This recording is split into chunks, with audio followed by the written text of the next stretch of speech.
हरे कृष्ण। तो ग्रंथराज श्रीमद् भागवतम के विषय वैशिष्ट्य की महिमा आज हम सुनेंगे। तो श्रीमद् भागवतम के बारे में श्रील सनातन गोस्वामी कहते हैं, सर्व शास्त्राब्धि पीयूष, सर्व वेदैक सत्फल। और कहते हैं कि सर्व शास्त्राब्धि पीयूष यानी कि शास्त्र को एक अवधि के समान, सागर के समान अगर माना जाए तो सागर के मंथन करके अमृत निकला था। तो अमृत क्या है? वैसे शास्त्रों के सागर का मंथन करके जो अमृत निकला वही श्रीमद् भागवतम है। और सर्व वेदैक सत्फल, अगर वेदों को आप वृक्ष के समान मानते हो तो वृक्ष से हम क्या पाते हैं? फल पाते हैं। सो उसका ही पक्व फल क्या है? श्रीमद् भागवतम है। फिर सर्व सिद्धांत रत्नाढ्य, सर्व सिद्धांत के रत्न का आकर है श्रीमद् भागवतम। सारे सिद्धांत हमको भागवतम से ही पता चलते हैं। इसलिए श्री श्री चैतन्य महाप्रभु भी कहते हैं कि श्रीमद् भागवतम प्रमाणम अमलम प्रेमा पुमार्थो महान। यानी कि सब प्रमाण, सब सिद्धांत जो है वो समीचीन रूप से श्रीमद् भागवतम में ही दिए गए हैं। सर्वलोकैक दृक्पद, तो ये जड़ जगत में सब बद्ध जीव तो हम सब दृष्टिहीन हो गए हैं। हम ये नहीं जानते कि हमारा ध्येय क्या है, प्रयोजन, जीवन का प्रयोजन क्या है, जीवन को कैसे बिताया जाए, कैसे भगवान के चरणों में समर्पण किया जाए। तो उसको दृष्टि देने के लिए श्रीमद् भागवतम ही है सर्वलोकैक दृक्पद। ऐसा सनातन गोस्वामी श्रीमद् भागवतम का गुणगान करते हैं। तो आज हम देखते हैं श्रीमद् भागवतम के प्रणेता स्वयं श्रील व्यासदेव श्रीमद् भागवतम के बारे में क्या कहते हैं।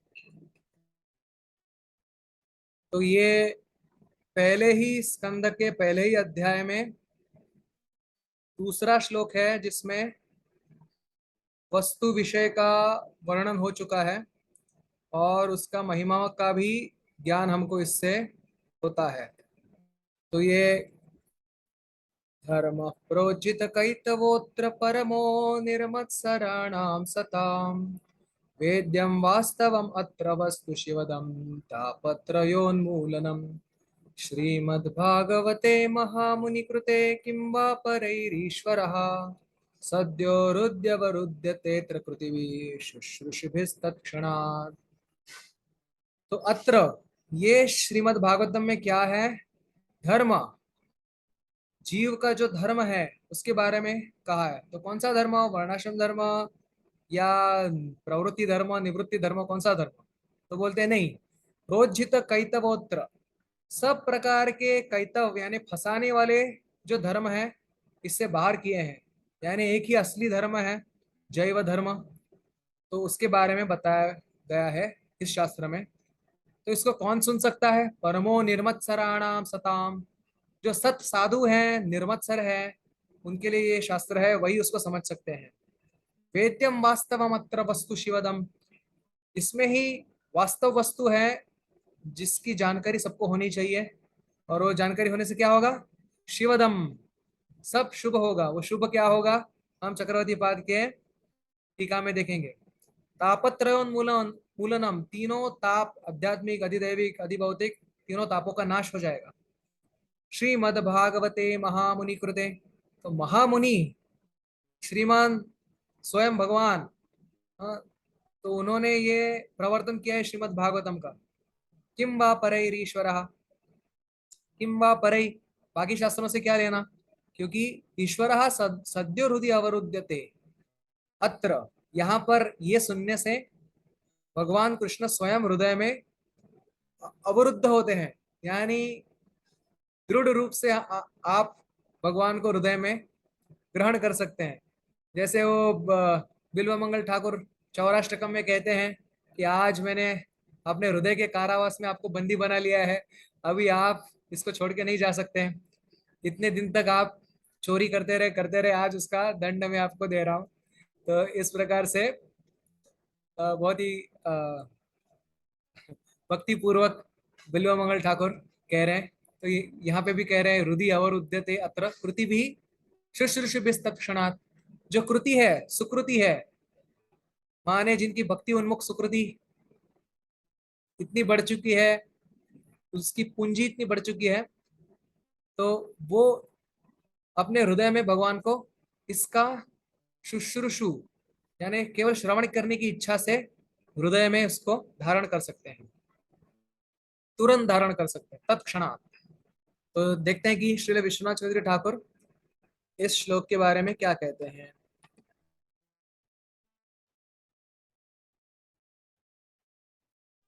तो ये रही श्रील विश्वनाथ चौधरी ठाकुर की टीका।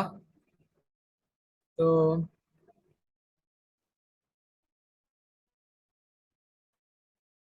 कह रहे हैं श्री भागवतस्य शास्त्र रूपत्वेन शास्त्राणां च जीव हिताहित प्रदर्शकत्वेन हिताहितयोश्च अधिकारी भेदात् वादी भेदाच्च वैविध्ये सर्वमूलभूत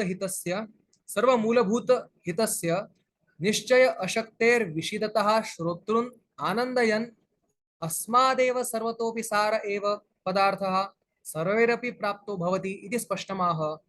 तो देखिए कहते हैं श्रीमद् भागवतम तो शास्त्र रूप है। शास्त्र यानी हर जीव ने कैसे जीना चाहिए उसका जो शासन रूप जो है वो शास्त्र होता है। और शास्त्र किस लिए होता है? जीव हिताहित प्रदर्शकत्वेन, जीव के लिए क्या अच्छा है क्या बुरा है, हित अहित क्या है, वो शास्त्र दिखाता है। लेकिन कोई कहेगा हित अहित क्या है, वो तो अधिकारी भेद से अलग अलग हो सकता है।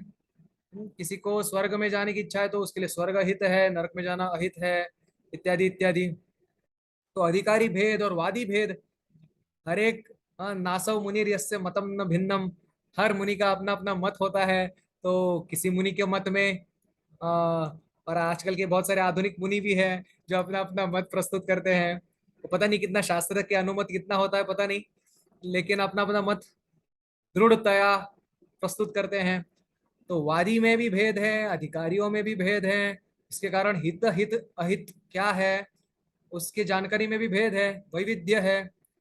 तो सर्व मूलभूत हित क्या है?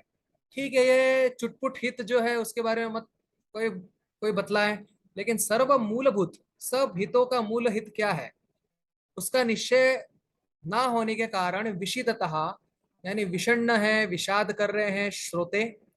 तो श्रोताओं के आनंद के लिए व्यासदेव बतला रहे हैं कि अस्मादेव सर्वतोपि सारैव पदार्थः, ये श्रीमद् भागवतम से ही सब मूलभूत हित और मूलभूत अहित इसके बारे में सर्व कोई भी प्रकार का अधिकारी हो सर्व श्रोता इसको प्राप्त कर सकते हैं।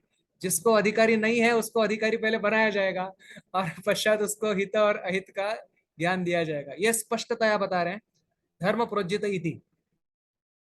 अत्र यानी यहाँ पर श्रीमद् भागवतम पे श्रीमती भागवते सुंदर भागवत में ईश्वर आश्रय तत्व कृष्ण, ईश्वर हृदय में अवरुद्ध होते हैं। मतलब कौन अवरुद्ध होते हैं?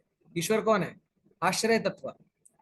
ईश्वर का अर्थ ये है जो आश्रय देते हैं। और जो 9 विषय हैं भागवतम के उसके सबका आश्रय कौन है? आश्रिताश्रय विग्रहम श्री कृष्णम परम धाम नमामि तत्। तो ये जो श्री कृष्ण ही आश्रय तत्व है। कृतिभिर निर्मत्सरैरेव तत्पद्योक्त लक्षणाधिकारिभिर इति अर्थः। तो ये उक्त लक्षण कृति यानी भक्ति सुकृति वाले जो निर्मत्सर है वही वो कृष्ण को अपने हृदय में अवरुद्ध कर सकते हैं। किससे कर सकते हैं? भागवतम के श्रवण से। श्रवणादि भी सदैव हृदय अवरुद्धते वशीक्रियते इति प्रेमासुचितः। श्रवण करके हृदय में तुरंत ही भगवान का अवरोध यानी भगवान को वशीकृत किया जा सकता है। तो भगवान को वशीकृत कौन कर सकता है? केवल प्रेम कर सकता है। तो ये जो भक्ति का लक्षण है श्री कृष्ण आकर्षिणी, एक सांद्रदंड विशेषात्मा है और श्री कृष्ण आकर्षिणी है। ये तो साधन भक्ति या भाव भक्ति के लक्षण नहीं है, ये तो प्रेम भक्ति के लक्षण है। प्रेम स्तर पे ही सर्वतो भावेन जीव जो है या साधक जो है वो प्रेम प्राप्त करने के बाद प्रेम सिद्ध जब होता है तभी कृष्ण का आकर्षण संपूर्ण तरह सम्यक तरह तया कर सकता है। क्योंकि कृष्ण प्रेमैक वश्य है, तस्य प्रेमैक वश्यत्वात्। तो आगे उद्धृत कर रहे हैं श्लोक प्रणय रशनया धृतांग्रि पद्मा। तो ये श्लोक 11वें स्कंद में आता है। नव योगेंद्र निमि को उत्तर दे रहे हैं। यहाँ पे भागवत प्रधान कौन है उसके लक्षण बतलाते हुए मेरे ख्याल से ये हवि है, नवयोगंधर्म में से एक ऋषि, वो बतला रहे हैं। विसृजति हृदयं नयस्य साक्षात् हरिरभि हरिरवशेनाभिहितोऽप्यघौघनाशः प्रणय रशनया धृतांग्रि पद्मा सभवति भागवत प्रधान उक्तः। क्या कह रहे हैं?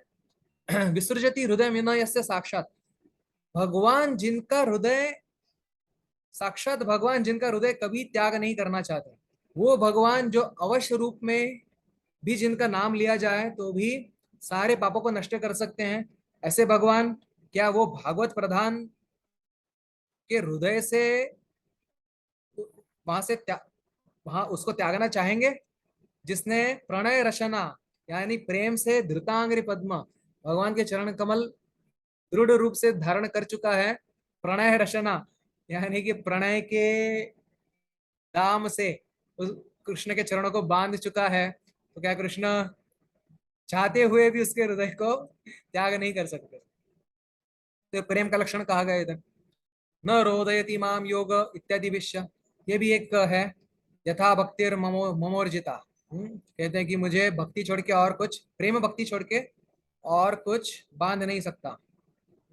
तो दामोदर लीला में भी वही समझ में आता है। एवं संदर्शिता ही अंग हरिणा भृत्य वश्यता स्ववशेनापि कृष्णेन यस्येदम सेश्वरम वशे। यशोदा मैया के प्रेम के ही रज्जु से बन गए भगवान कृष्ण। तो इस प्रकार से ततश्च तत्क्षणादेव शुश्रूषिभिः तत्क्षणम आरभ्य तेषां श्रवणेच्छा च भवेत्। तो वो क्षण, ये भागवतम सुनते ही कृष्ण हृदय में धारण करेंगे, और तब से वो क्षण से ही उनकी श्रवण इच्छा भी जागृत हो जाएगी। इति श्रद्धातः पूर्वमेव श्रवणे प्रेमा भवेत्, श्रद्धा से पहले ही श्रवण में प्रेम उत्पन्न हो जाएगा। किम पुनर्श्रद्धायाम सत्याम इति भाव, फिर श्रद्धा होने के बाद क्या होगा? सकृदपि परिगीतम श्रद्धया हेलया वा भृगुवर नरमात्रम तारयेत् कृष्ण नाम इतिवत्। इसका भी पुष्टि की है ये संदर्भ से।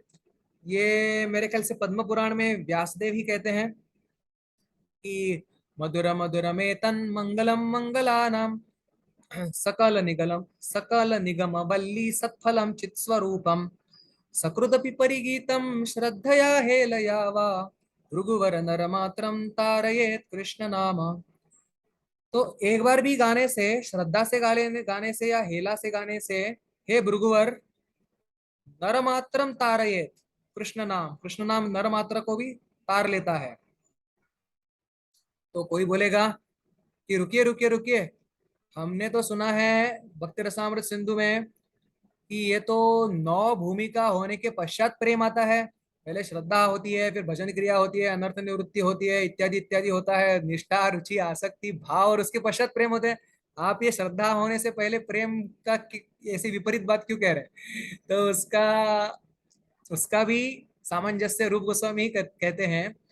बोलते हैं कि जो पांच जो विशेष आ, अंग हैं भक्ति के, साधु संग नाम कीर्तन भागवत श्रवण मथुरावास श्रीमूर्तिर श्रद्धाय सेवन सकल साधन श्रेष्ठ यही पंच अंग कृष्ण प्रेम जन्माय यही पांचेर अल्प संग। तो ये पांच का अल्प संग भी कृष्ण प्रेम जन्मा सकता है। तो कोई बोला अरे मुझे तो ये पांच का कितनी बार संग प्राप्त हो चुका है, मुझे तो प्रेम नहीं प्राप्त हुआ। तो उसका आगे उसका सामंजस्य भी करते हैं। दुरुहात बुत वीर्यस्मिन् श्रद्धा दूरेस्तु पंचके यत्र स्वल्पोपि संबंधा सद्धियाम भाव जन्मने। सद्धि, जो सद्धियाम निरपराध चित्ता नाम कह रहे हैं, यानी ये वस्तु जो है साधु संग नाम कीर्तन भागवत श्रवण, इसमें तो अलौकिक शक्ति है, तो वस्तु में कोई दोष नहीं है। ये दोष ग्राहक का है अगर उसमें प्रेम उत्पन्न नहीं हो रहा है। तो बोलते हैं तबे यदि कृष्ण नाम लय बारंबार तबु यदि प्रेम नहे नहे अश्रुधार तबे तो जानिबो तहा अपराध प्रचुर। तो बोले जानना चाहिए कि यहाँ पे अपराध बहुत हैं, तो हमको थोड़ा परिश्रम करना पड़ेगा पहले कि ये थोड़े अपराध हटें, फिर जाके अगर हमारा हृदय उतना निरपराध होता तो लव मात्र साधु संग से प्रेम उत्पन्न हो सकता है, लव मात्र भागवतम श्रवण से प्रेम उत्पन्न हो सकता है, लव मात्र वृंदावन धाम के स्पर्श से प्रेम उत्पन्न हो सकता है, लव मात्र हरि नाम एक नाम लेने से भी प्रेम उत्पन्न हो सकता है। हम्म, अगर निरपराध चित्त है तो अपराध प्रचुर होने के कारण हम उसका अनुभव नहीं कर सकते, लेकिन इसका अर्थ ऐसा नहीं कि फिर हमको नहीं करना चाहिए। हाँ, ये अपराध ही दूर हो जाएगा अविश्रांत प्रयुक्तानी। यानी अविश्रांत अगर हम हरिनाम लेंगे तो वो अपराध भी दूर हो जाएंगे, और जो हमको फल जो जिसका निश्चय किया गया है वो अवश्य हमको प्राप्त हो जाएगा। तो यही उधर स्पष्ट किया है, तथा ही उत्तम लौकिक पदार्थानां शक्तिर अचिंत्यत्व प्रस्तावे। ये श्रीमद् भक्ति रसामृत सिंधु का श्लोक है। यत्र स्वल्पोपि संबंधा सद्यां भावजन्मने इति ईश्वरे मन स्थिरी क्रियते इत्येव परम पुरुषार्थ उच्यते। तो ईश्वर पे मन स्थिर हो जाता है, यही परम पुरुषार्थ है। अत्र तु ईश्वरो मनसि अवरुध्यते इति ततस्तन्निर्गम निर्गमन असामर्थ्यं तच्च अवरोधनं सद्य एव विनापि श्रद्धया इति कापि श्रीकृष्णाकर्षणीया महाविद्या इति गम्यते। तो ये श्रीमद् भागवतम ऐसी महाविद्या है, जैसे वो तंत्र वगैरह होता है ना, जिससे किसी को वश किया जाता है, वैसे ये महाविद्या है जो श्री कृष्ण को आकर्षित करती है। तन निर्गमन असामर्थ्यम, उसको उनका निर्गमन एक बार हृदय में आने के बाद वो दरवाजा भी बंद कर देते हैं। ये महाविद्या कि कृष्ण बाहर वापस जा नहीं सकते और जाना भी नहीं चाहते। जैसे कोई कमल होता है, भक्त के हृदय के की तुलना की है कमल से। कमल के अंदर जब वो भौरा जाता है, कमल जब मिट जाता है, ना कमल भौरे को छोड़ना चाहता है, ना भौरा कमल को छोड़ना चाहता है। तो इस प्रकार हृदय में भगवान कृष्ण जो भी भौरे के रंग के हैं वो एक बार अंदर आए और मधु चखना चालू किया हृदय से, तो वापस बाहर ना वो निकलना चाहते ना निकल सकते। अत्र कृतिभिरिति सद्य इति पदाभ्याम अकृतिभिस्तु असद्या किंचित विलंबेन इति लभ्यते। तो कह रहे हैं कि अरे हम तो कृति नहीं है, तो क्या हमको तो प्राप्ति नहीं होगी? तो बोले नहीं, सद्य प्राप्ति चाहिए तो कृति होना पड़ेगा। सुकृति यानी भक्ति उन्मुख सुकृति होगा तो सद्य प्राप्ति होगी। अगर नहीं होगा, पूर्ण तरह तया निरपराध नहीं है, तो भी प्राप्ति होगी, लेकिन वो सब अपराध क्षीण होने के बाद पश्चात होगी, थोड़ा विलंब से होगी, लेकिन अवश्य होगी। तो यहाँ पे अधिकारी कौन है? भावुकः पिबत इति। अगले श्लोक में कहा गया है पिबत भागवतम रसमालयम भुवि भावुका। यानी कि भाव भक्तों का कहा है कि भागवतम पियो, और कहा है कि संसारिणाम करुणया पुराण गुह्यम। तो जो संसारी है, भौतिक जगत में भटके हुए बद्ध जीव है, उनको भी कहा है आप भी भागवतम पियो करके। तो इस प्रकार दोनों प्रकार के जो भाव भक्ति तक जा चुके हैं, वहां से लेकर बद्ध जीवों तक सबका अधिकार है भागवतम पे। श्लेषेण तस्य श्री कृष्णस्य क्षणाद उत्सवाद हेतोरिति प्रेममयन हृदा अवरोधादेव तस्य परमानंद उत्पद्यते इति तत्सुख तात्पर्येण प्रेमणो लक्षण वैशिष्ट्यमाह। प्रेमणो लक्षणम अपि उक्तम। यानी कि ये प्रेम का भी लक्षण है कि कृष्ण को क्षण यानी उत्सव, यानी कि प्रेममय हृदय से कृष्ण को हृदय में धारण करने से ही कृष्ण का परमानंद उत्पन्न होता है। तो कृष्ण सुख तात्पर्य जिसमें होता है वही प्रेम होता है। कृष्ण सुख तात्पर्य यही तार चिन्ह।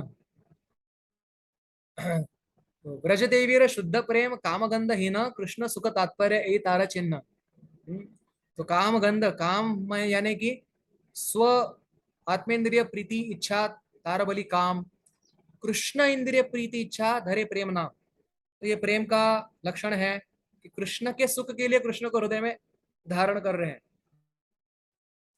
अतः किं वा अपरैः शास्त्रैः तदुक्त साधनैर्वा न किमपि फलम इति अर्थः।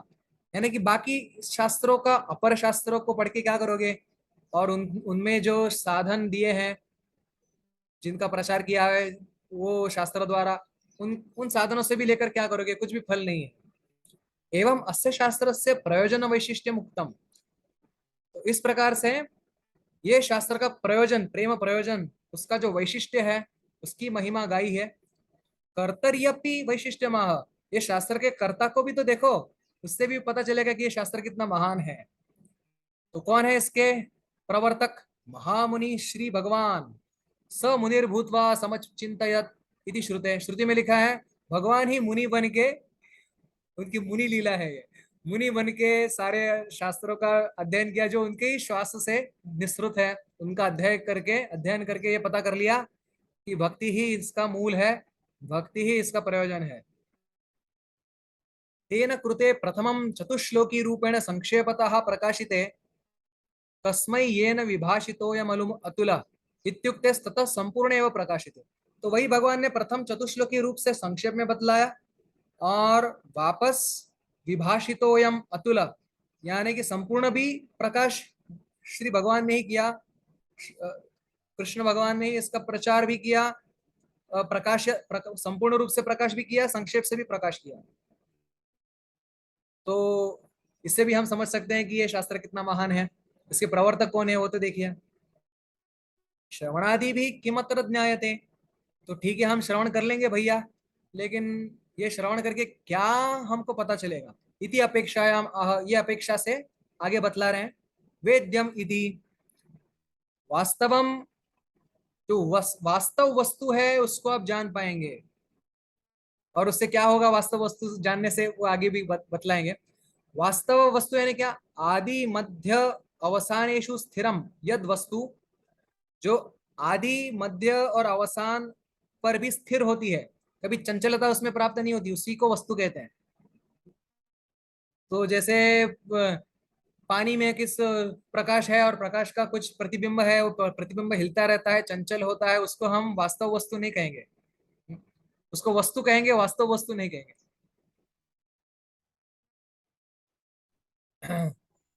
यद वस्तु तन निर्मत्सराणाम वेद्यम, निर्मत्सर लोग उसको जान सकते हैं।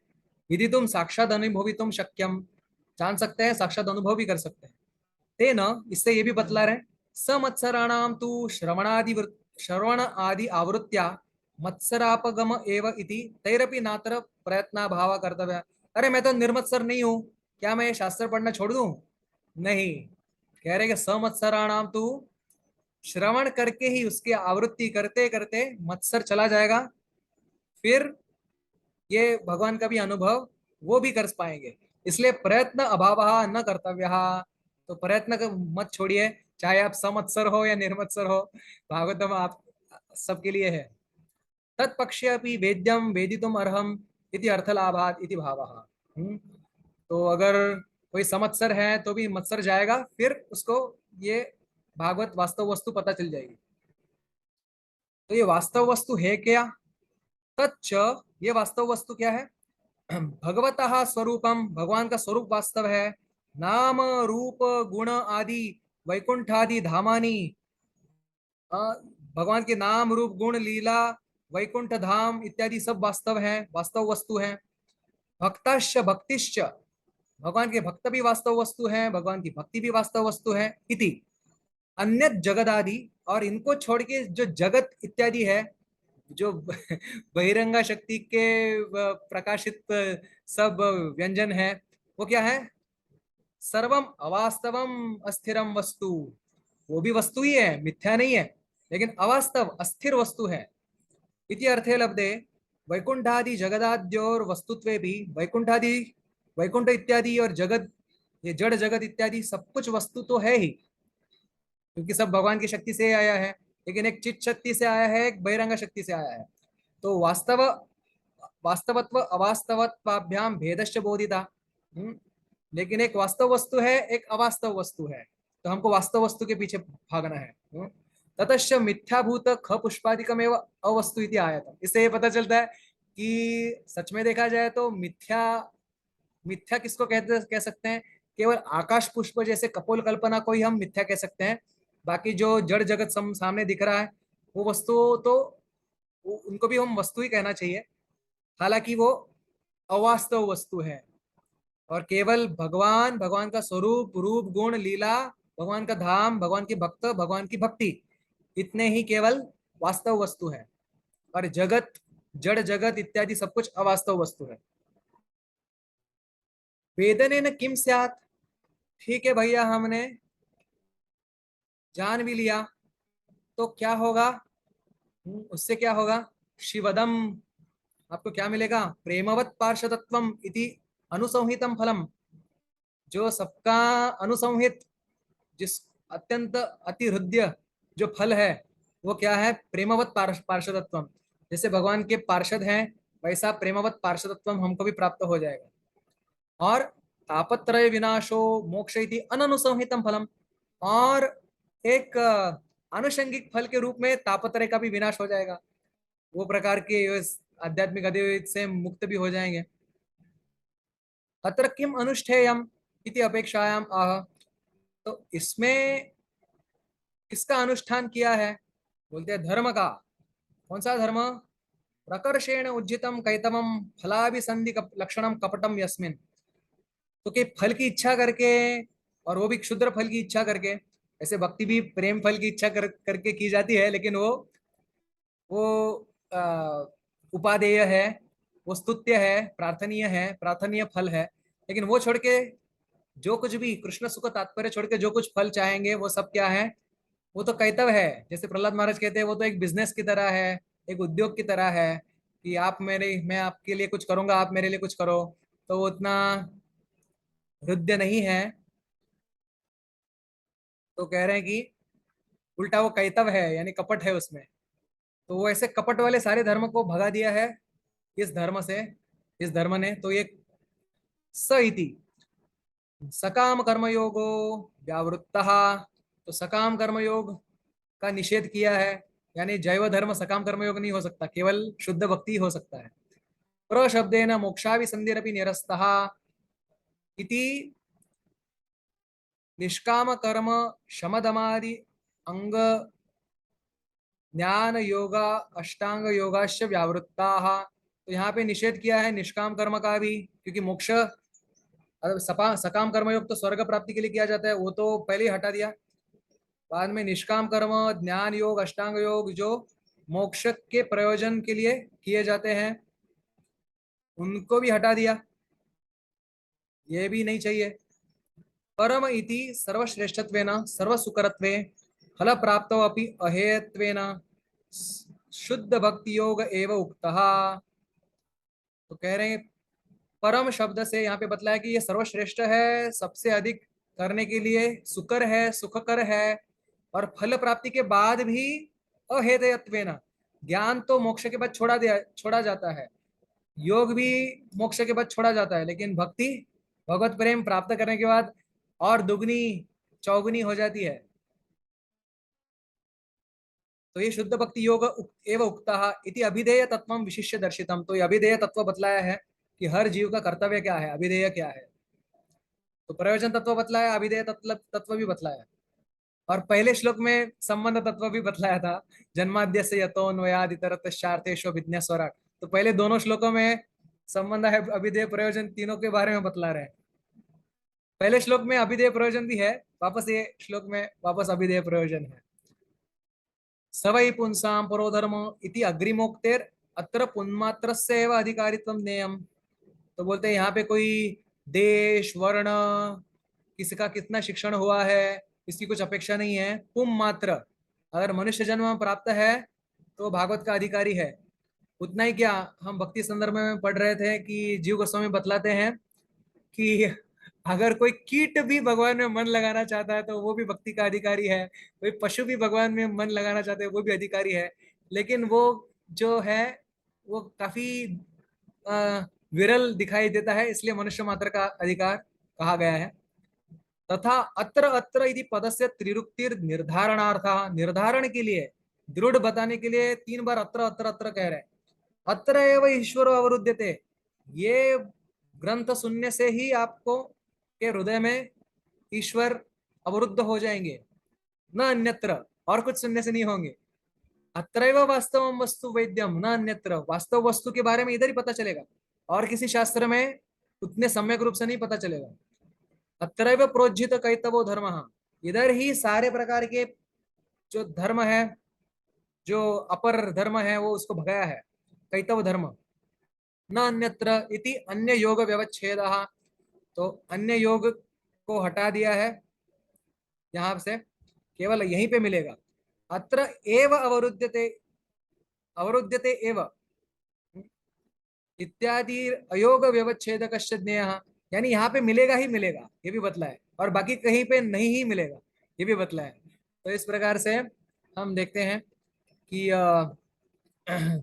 श्रील विश्वनाथ ठाकुर ये एक ही श्लोक से इतना सारा, जैसे शुरुआत में हम बतलाए थे कि कृष्ण सम भागवत विभु सर्वाश्रय, एक एक श्लोक के एक एक अक्षर में इतना सारा अर्थ समाया हुआ है। तो श्रील विश्वनाथ ठाकुर जैसे महान आचार्यों की कृपा है, श्रीधर स्वामी, जीव गोस्वामी, श्रील विश्वनाथ ठाकुर, श्रील प्रभुपाद, इन सब की कृपा से हम इसका जो गहन अर्थ भी समझ पाते हैं।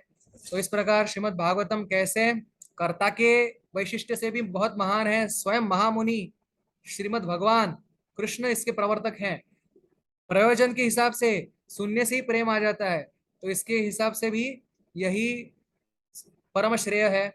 अभिधेय भी सुकरत्व है, शुद्ध भक्ति, और जो सारे कैतव धर्मों से रहित है। तो इस प्रकार से श्रीमद् भागवतम ही सभी जीवों के लिए परम श्रेय है, और सभी बद्ध जीव, मुक्त जीव, सिद्ध जीव और नित्य पार्षद, सबके लिए वो क्या है, परम श्रेय है।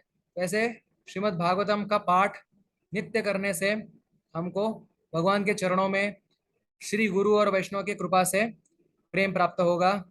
तो यही श्रीमद् भागवतम का दूसरे श्लोक में, श्रीमद् भागवतम का ये दूसरा ही श्लोक है, पहले स्कंद पहला अध्याय का दूसरा श्लोक, उसमें बतलाया है। हरे कृष्ण।